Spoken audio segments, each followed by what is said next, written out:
लग्नघर म्हटलं की नुसता गोंधळ, गप्पा, मस्ती आणि सगळीकडे लोकांची गर्दी.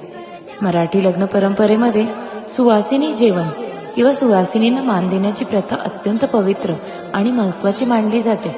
सुवासिनी म्हणजे अखंड सौभाग्य लागलेल्या स्त्रिया. स्त्रिया या देवीचे प्रतीक मानले जातात.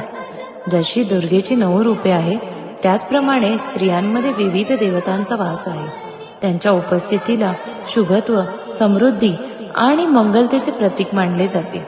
विवाहासारख्या शुभ प्रसंगी सुवासिनींचे आशीर्वाद नवदाम्पत्याला अत्यंत मंगल आणि कल्याणकारी मानले जातात. सुवासिनींना देवी स्वरूप मानले जाते आणि लग्न कार्यामध्ये सुवासिनींकडून नववधूवरांना अखंड सौभाग्याचे आशीर्वाद दिले जातात. सुवासिनींना सन्मानाने आमंत्रित करून त्यांना भोजन देणे, हळदी कुंकू लावणे आणि त्यांची ओटी भरणे ही आपल्या भारतीय संस्कृतीतील आदर आणि कृतज्ञतेची सुंदर परंपरा आहे.